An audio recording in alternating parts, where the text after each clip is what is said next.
الحمد لله وكفى وسلام على عباده الذين اصطفى أما بعد قال الله تبارك وتعالى في القرآن المجيد والفرقان الحميد أعوذ بالله من الشيطان الرجيم بسم الله الرحمن الرحيم ما آتاكم الرسول فخذوه وما نهاكم عنه فانتهوا وقال تعالى في مقام آخر ومن يطع الرسول فقد أطاع الله صدق الله العظيم۔ محترم بزرگوں اور دوستوں،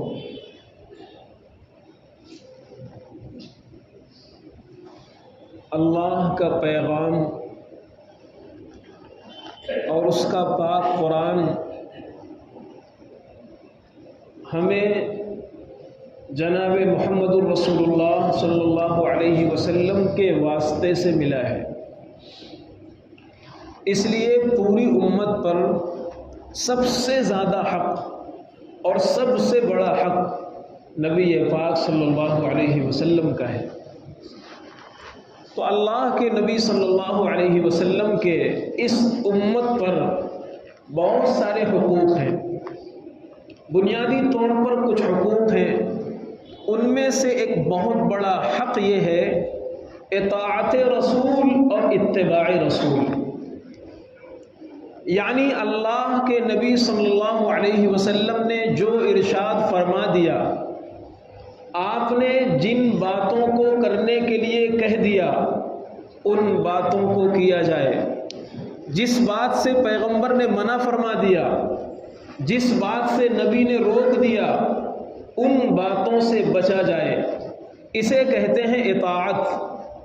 اور نبی کریم صلی اللہ علیہ وسلم کی جو اعمال ہیں، جو افعال ہیں، آپ کے جو کام ہیں، جو آپ نے زندگی بھر کیے ہیں، ان کو فالو کرنا، ان کی پیروی کرنا، ان کے مطابق چلنا، اس کو کہا جاتا ہے اتباع۔ تو دو لفظ استعمال ہوتے ہیں، ایک ہے اطاعت رسول اور ایک ہے اتباع رسول۔ اطاعت کا تعلق ہے آپ صلی اللہ علیہ وسلم کے اقوال سے، آپ کے ارشادات سے، اس کا تعلق اطاعت سے ہے۔ اور اتباع کا تعلق آپ کی ذات سے ہے، یعنی آپ کی ذات کو فالو کیا جائے، آپ کی ذات پر عمل کیا جائے، اس کو کہا جاتا ہے اتباع۔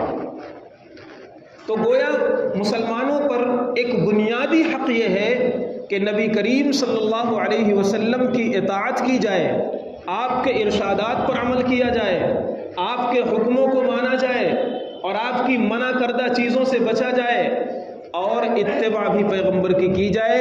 شب و روز مسلمان اپنی زندگی نبی کے مطابق گزارے، یہ مسلمانوں پر نبی کا سب سے بڑا حق ہے، جسے قرآن نے حق قرار دیا ہے، جسے قرآن نے ذکر فرمایا۔ میں نے خطبے میں آیت پڑھی، اللہ کا قرآن کہتا ہے ما آتاکم الرسول فخذوہ، پیغمبر تمہیں جو کرنے کے لیے کہہ دیں آنکھ بند کر کے اسے فالو کر لو، اسے مان لو، تمہاری سمجھ میں آئے یا نہ آئے، تمہاری عقل وہاں تک پہنچے یا نہ پہنچے، لاجک سمجھ میں آئے یا نہ آئے، اگر پیغمبر صلی اللہ علیہ وسلم نے ارشاد فرما دیا اب تمہیں یہی کرنا ہے۔ زمانہ کچھ بھی کہتا رہے، اگر پیغمبر نے کہہ دیا ہے اپنی جوان بیٹیوں کو پردہ کراؤ، نامحرموں کے سامنے مت آنے دو، اگر پیغمبر نے کہہ دیا ہے بچیاں پردہ کریں گی، قرآن نے حکم دے دیا ہے، اب زمانہ کچھ بھی کہے، ماڈرن کے نام پر، ترقی کے نام پر، جدیدیت کے نام پر، تمیز کے نام پر، تہذیب کے نام پر، زمانہ کہیں بھی لے جانا چاہے، ہمیں اسی گائیڈ لائن پر چلنا ہے جو 1400 سال پہلے نبی آخر الزمان نے ہمارے لیے کھینچ دیا ہے۔ ہمیں یہ نہیں دیکھنا ہماری سمجھ میں آئے یا نہ آئے۔ بہت سے لوگ لبرل قسم کے کھڑے ہو جاتے ہیں اور کہتے ہیں مفتی صاحب یہ عذاب قبر سمجھ میں نہیں آتا، اگر کسی شخص کو درندے نے شیر نے کھا لیا اسے کیسے عذاب قبر ہوگا، اگر کوئی آگ آگ میں جل کر کے راکھ بن گیا اسے کیسے عذاب قبر ہوگا؟ اگر کوئی قتل کر دیا گیا، ٹکڑے ٹکڑے کر کے ادھر ادھر دفن کر دیا گیا، اسے کیسے عذاب قبر ہوگا؟ اگر کسی کو دریا برد کر دیا گیا اسے کیسے عذاب قبر ہوگا؟ آپ سب چیزوں کے جواب میں یہ فرما دیجئے کہ ہمارے نبی صلی اللہ علیہ وسلم نے کہا ہے مرنے کے بعد عذاب یا ثواب ملتا ہے، ہمیں سمجھ میں آئے یا نہ آئے وہ ثابت ہے، صحیح ہے۔ بخاری شریف میں امام بخاری رحمۃ اللہ علیہ نے باقاعدہ اس چیز کو ذکر کیا ہے، روایات ذکر کی ہیں، قرآن پاک کے اشارے سے یہ بات ثابت ہے، یثبت اللہ الذین آمنوا بالقول الثابت فی الحیات الدنیا، اور یہ سب چیزیں باقاعدہ رسائل میں کتب میں موجود ہیں۔ میں عرض یہ کر رہا ہوں کہ آج ایک بڑا ایک فیشن بن گیا ہے، تہذیب بن گئی ہے کہ اگر کوئی شریعت کا حکم بتایا جاتا ہے، مفتی صاحب اس کی لاجک بتائیے، اس کی لاجک بتائیے۔ حضرت تھانوی رحمۃ اللہ علیہ کے پاس ایک بندہ آیا اور کہنے لگا، حضرت سے ایک سوال پوچھا، حضرت نے اس کا جواب دیا، اس نے کہا اس کی لاجک بتائیے۔ حضرت تھانوی رحمۃ اللہ علیہ نے فرمایا تمہاری ناک یہاں پر ہے اور آنکھ تمہاری اوپر ہے، تم لاجک بتاؤ آنکھ اوپر کیوں ہے ناک نیچے کیوں ہے؟ اپنے باڈی کے، اپنے پارٹس آف باڈی کی تمہاری لاجک پتہ نہیں ہے، اپنے بدن کے اعضاء کے بارے میں تمہیں لاجک معلوم نہیں ہے، لیکن اور خدا کے حکموں کی، شریعت کے اسرار کی، اللہ کے کتاب کے رموز کی تمہاری عقل لاجک سمجھے گی، تمہاری عقل اس کیٹیگری کی نہیں ہے خدا کے اسرار و رموز کو سمجھ سکے۔ جتنی باتیں سمجھ میں آئیں، اگر صحیح سند کے ساتھ، معتبر روایات کے ساتھ، تعامل امت کے ساتھ، اجماع امت کے ساتھ کوئی چیز ثابت ہے، بس ہمیں اس چیز کو فالو کرنا ہے، یہ اطاعت رسول ہے۔ اللہ کے نبی صلی اللہ علیہ وسلم کے ایک سچے صحابی، جانثار صحابی اور قدیم الاسلام صحابی حضرت عبداللہ بن مسعود رضی اللہ تعالیٰ عنہ، جن کو افقہ الصحابہ کہا جاتا ہے، صحابہ کرام میں بڑا مقام ہے ان کا۔ ایک خاتون آئی ان کے پاس، سند صحیح کے ساتھ یہ حدیث موجود ہے۔ ایک خاتون آئی، کہنے لگی سنا ہے میں نے کہ آپ گودنے والیوں پر لعنت کرتے ہیں، اگر کوئی ٹیٹو بنواتا ہے، بدن میں گدواتا ہے، اس پر لعنت کرتے ہیں آپ۔ کہنے لگے میں کیوں لعنت نہ کروں؟ اس لیے کہ میرے پیغمبر نے ان پر لعنت فرمائی ہے، اللہ کے قرآن میں ان پر لعنت آئی ہے۔ وہ حافظہ تھی، وہ قرآن پڑھنے والی تھی، کہنے لگی میں نے پورا قرآن پڑھ لیا ہے، مجھے پورے قرآن میں کہیں بھی گودنے اور گدوانے پر لعنت کا ذکر نہیں ملا۔ یہ حدیث موجود ہے، پوچھنے والی صحابیہ، بتانے والے صحابی رسول، وہ کہنے لگے نہیں ملا، کہنے لگی نہیں۔ عبداللہ ابن مسعود رضی اللہ تعالی عنہ نے یہی آیت پڑھی اور فرمایا کیا تم نے قرآن کی یہ آیت نہیں پڑھی؟ ما آتاکم الرسول فخذوہ وما نہاکم عنہ فانتہوا، پیغمبر جس چیز سے تمہیں منع کر دیں اس چیز سے بالکل رک جاؤ، اور پیغمبر جس چیز کو کرنے کے لیے کہہ دیں اس چیز پر عمل کر لو۔ کہنے لگی ہاں یہ آیت موجود ہے۔ کہنے لگے میرے کانوں نے سنا ہے پیغمبر دو جہاں نے ایسی عورتوں پر لعنت فرمائی ہے۔ پیغمبر اپنی طرف سے کوئی بات نہیں کہہ سکتے۔ سورہ نجم کی آیت اٹھائیے، وما ينطق عن الهوى ان هو الا وحی یوحى، پیغمبر کی زبان سے نکلنے والا ہر بول خدا کا کلام ہوتا ہے، وحی ہوتی ہے۔ ایک صحابی کہنے لگے یا رسول اللہ کبھی کبھی آپ مذاق میں کوئی بات کہہ دیتے ہیں، کیا ہم انہیں بھی محفوظ کر لیا کریں؟ کیا ہم انہیں بھی لکھ لیا کریں؟ اپنے دماغوں میں اسے بھی پیوست کر لیا کریں؟ پیغمبر نے فرمایا ہاں اسے بھی محفوظ کر لیا کرو، اس بات سے کبھی غلط، اس زبان سے کبھی غلط بات جاری نہیں ہوگی۔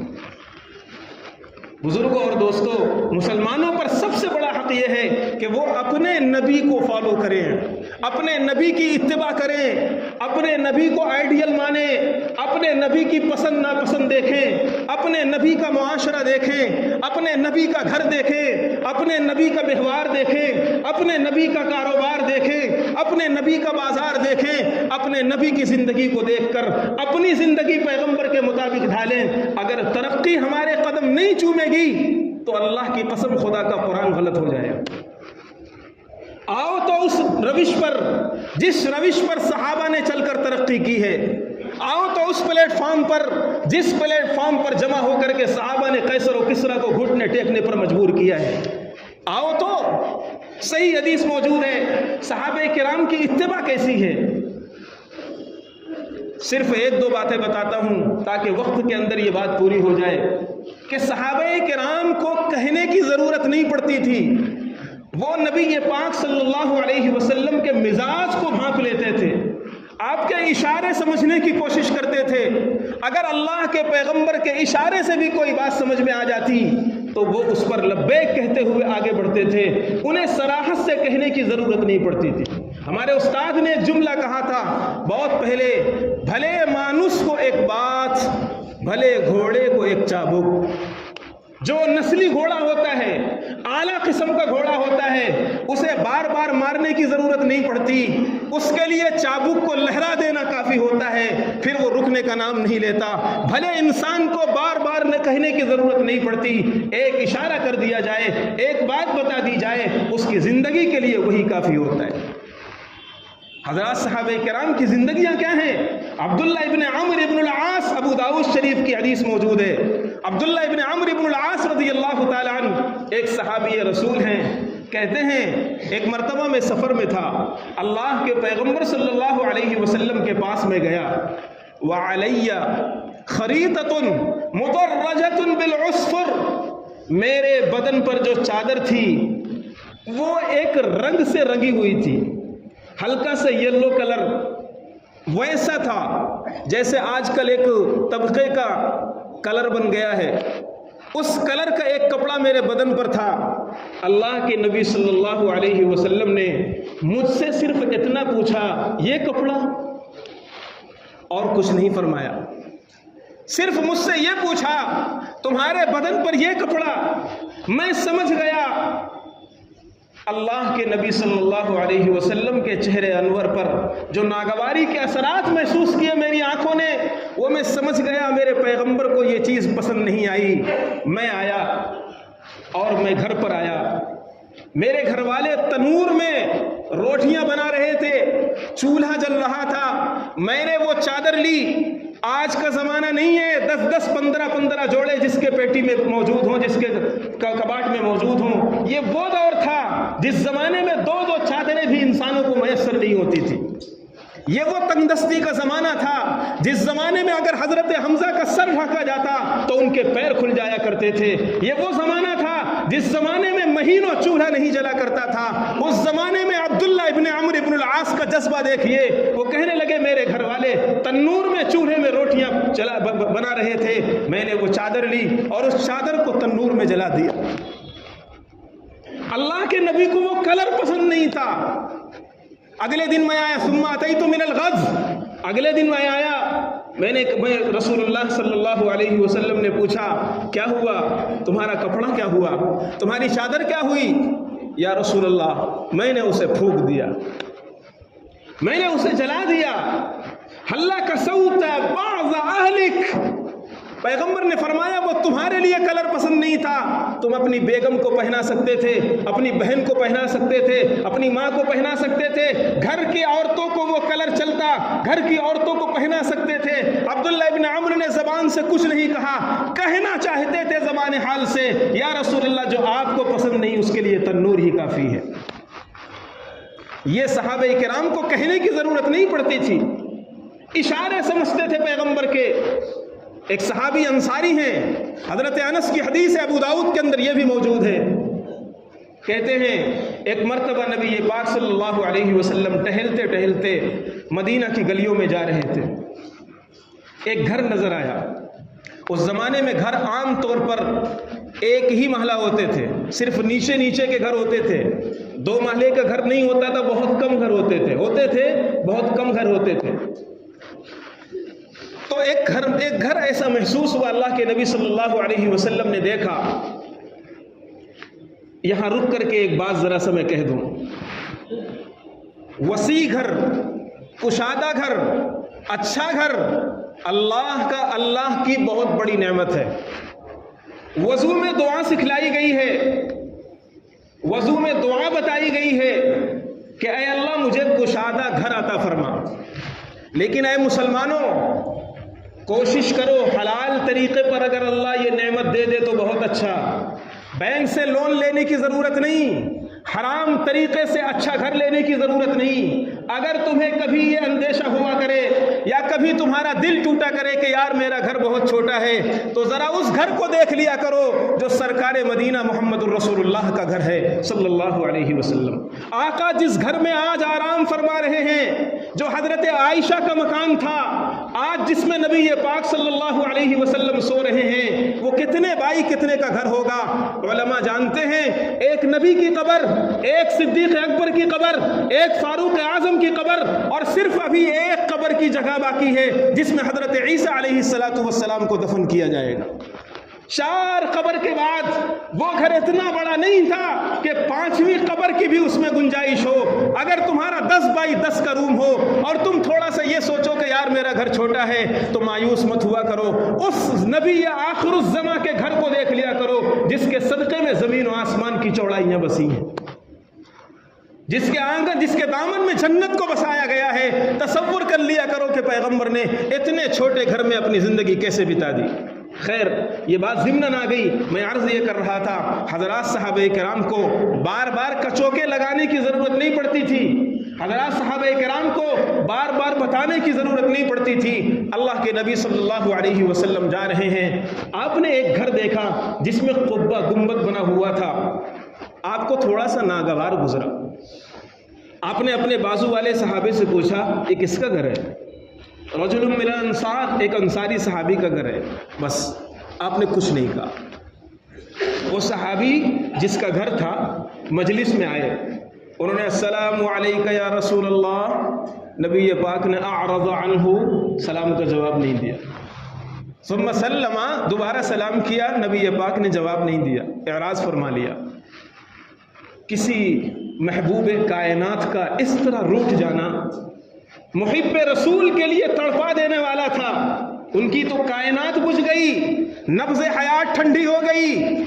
وہ صحابی رسول بازو والے صحابی سے پوچھتے ہیں مجھے نہیں سمجھ میں آ رہا کہ میری غلطی کیا ہے، میں نہیں سمجھ پا رہا ہوں، آپ مجھے بتاؤ کیا واقعہ پیش آیا؟ کہنے لگے واقعہ تو کچھ نہیں، بس اللہ کے نبی صلی اللہ علیہ وسلم تمہارے گھر کے پاس سے گزر رہے تھے اور پوچھا تھا یہ کس کا گھر ہے۔ سمجھ گئے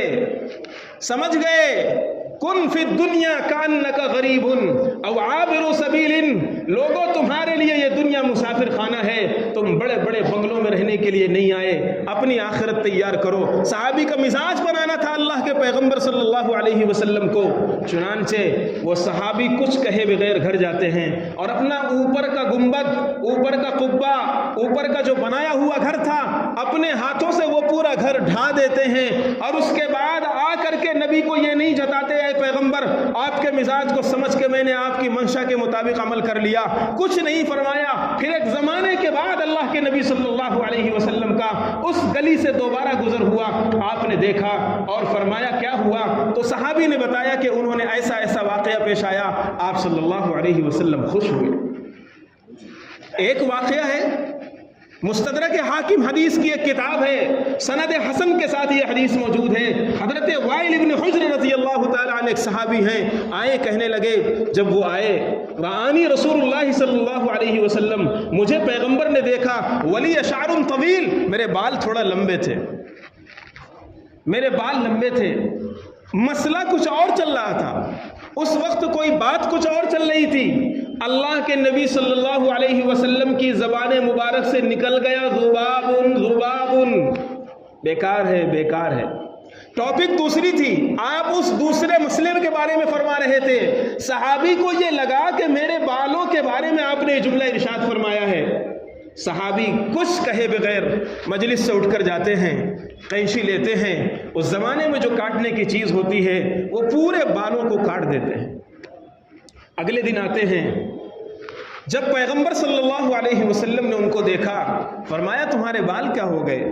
کہنے لگے یا رسول اللہ کل مجلس میں آیا تھا اور زبان مبارک سے جملہ نکل گیا تھا۔ اللہ کے پیغمبر نے فرمایا، ابو داؤد کے الفاظ ہیں، انی لم اعنکا، میری مراد یہ نہیں تھی، بلکہ میں دوسرے مسئلے کے بارے میں کہہ رہا تھا، دوسری چیز کے بارے میں کہہ رہا تھا کہ وہ خراب ہے وہ خراب ہے، ولکنی ہی احسن، لیکن یہ اچھی حلیہ ہے، یہ بہتر طریقہ ہے۔ اللہ کے پیغمبر صلی اللہ علیہ وسلم سے یہ بھی پوچھنا گوارا نہیں، یا رسول اللہ آپ نے میرے بارے میں فرمایا ہے، آپ نے میرے بالوں کے بارے میں فرمایا ہے، اور یہاں ہزار حیلے بہانے بتائے جاتے ہیں، مفتی صاحب ایسا بتاؤ کہ جائز ہو جائے۔ ہزار حیلے بہانے پوچھنے والے ذکر کرتے ہیں، یہ سچویشن ایکچولی ایسی پریشانی اور ایسی مصیبت، بس آپ جائز کر دو کسی طریقے پر، آپ اپنی زبان سے لکھ کر دے دو، فتویٰ دے دو کہ یہ جائز ہے۔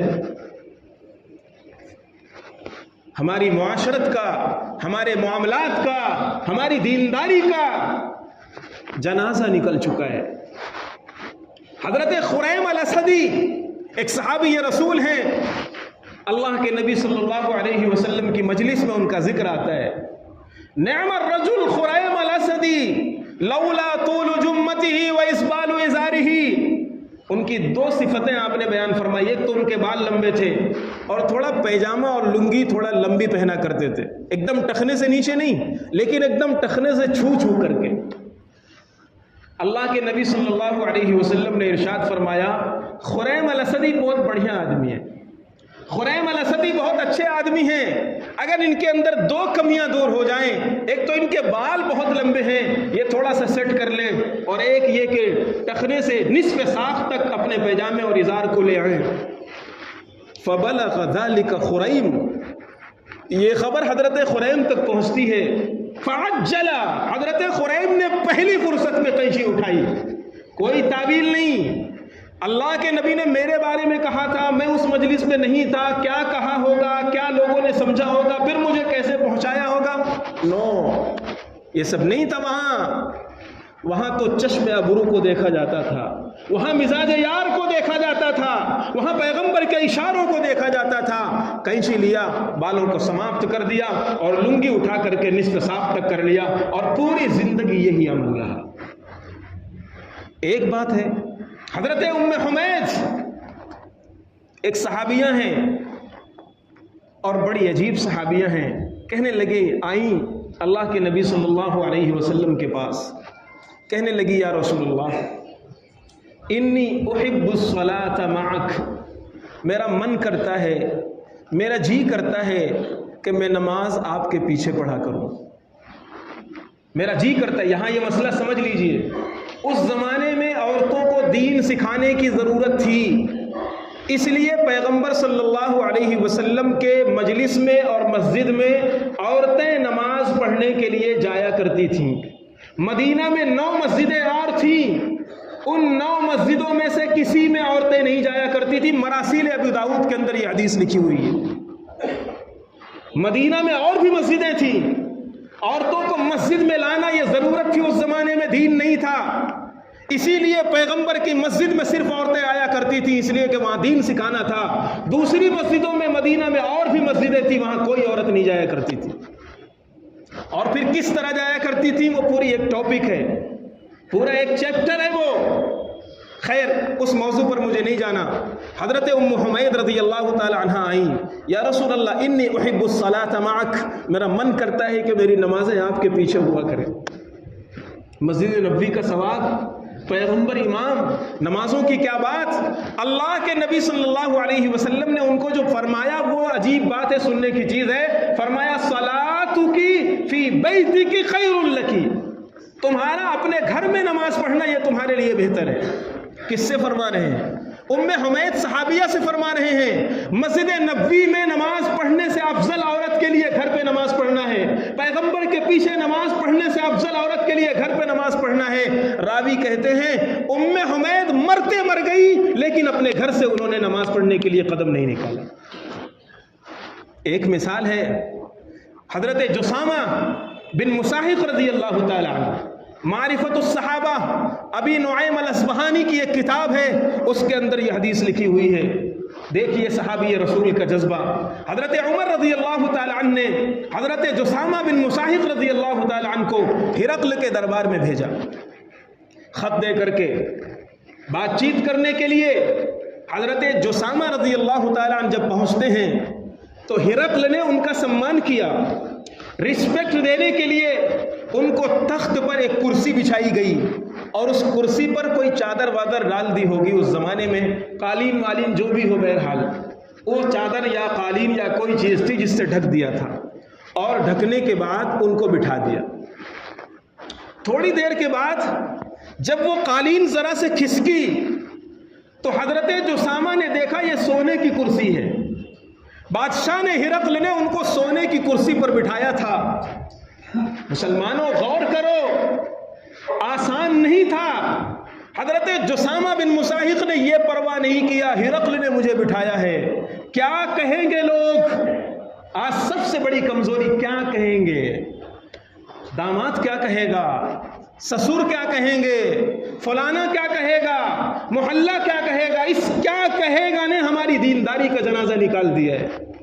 یہ نہیں سوچا خدا کیا کہے گا، اللہ کا رسول کیا کہے گا، اللہ کی شریعت کیا کہے گی، اللہ کا قرآن کیا کہے گا، یہ نہیں ہماری نظروں میں۔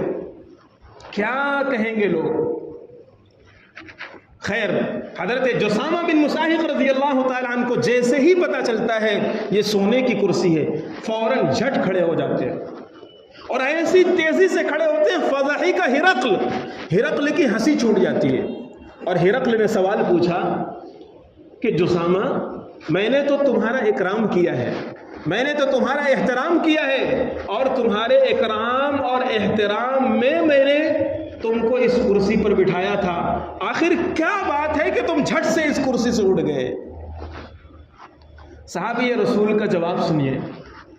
اللہ کے اس سچے عاشق نے، محب نے ایک جملہ کہا، فرمایا سمعت رسول اللہ صلی اللہ علیہ وسلم، میں نے اپنے ان کانوں سے سنا ہے پیغمبر صلی اللہ علیہ وسلم نے سونے کے استعمال سے منع فرمایا ہے، مردوں کے لیے سونے کی کرسی پر بیٹھنے سے منع فرمایا، سونے کی پلیٹ استعمال کرنے سے منع فرمایا، سونے کی چمچ استعمال کرنے سے منع فرمایا۔ میرے پیغمبر نے جب سونے کی کرسی پر بیٹھنے سے منع کر دیا، اب جسامہ ہرقل کا دربار ہو یا کہیں کا دربار ہو، ہرقل سونے کی کرسی نہیں استعمال کر سکتا، جسامہ سونے کی کرسی نہیں استعمال کر سکتا۔ یہ حضرت جسامہ نے ہرقل کو جواب دیا تھا۔ اولئک آبائی فجینی بمثلہم اذا جمعتنا یا جریر المجامع۔ کچھ بات تو تھی جس نے قیصر و کسریٰ کو گھٹنے ٹیکنے پر مجبور کیا تھا، کوئی تو بات تھی۔ الاحاد والمثانی حدیث کی ایک کتاب ہے ابن ابی عاصم کی، اس کے اندر یہ حدیث لکھی ہوئی ہے۔ ایک مجمع ہے، ایک دسترخوان لگا ہوا ہے، اس دسترخوان میں، اور دربار بھی بادشاہوں کا ہے، دربار بھی شاہوں کا ہے، اس دسترخوان میں ایک صحابی کا لقمہ، حضرت معقل ابن یسار صحابی کا نام ہے، ان صحابی کا لقمہ نیچے گر جاتا ہے۔ وہ صحابی لقمہ اٹھانے لگے اور پوچھ کر کھانے کے لیے لقمہ ہاتھ میں لیا، بازو میں ایک دوسرے صاحب بیٹھے ہوئے تھے، انہوں نے کوہنی ماری، کیا کرتے ہو؟ دربار کس کا ہے؟ کیا کہیں گے لوگ؟ کیا کرتے ہو؟ لوگ کیا کہیں گے؟ یہ حریص ہے کھانے کے، بھوکے ہیں کھانے کے، ندیدہ ہیں کھانے کے، انہیں کھانا میسر نہیں، یہ لقمے اٹھا اٹھا کر کھاتے ہیں۔ اس صحابی رسول کا جواب یہ تھا، اَأَتْرُكُ سُنَّةَ حَبِيبِي لِهَٰؤُلَاءِ الْحُمَقَاءِ، میں اپنے پیغمبر کی سنت کو ان لوگوں کی وجہ سے نہیں چھوڑ سکتا۔ میں نے اپنے پیغمبر کو دیکھا، میرے نبی نے جب یہ فرما دیا کہ اگر لقمہ دسترخوان پر گر جائے اسے صاف کر کے تم کھا لیا کرو، اب میں یہ نہیں دیکھوں گا یہ شاہوں کا دربار ہے یا فقیروں کا دربار ہے۔ یہ تھا وہ مزاج جس نے صحابہ کرام کو صحابہ کرام بنایا تھا۔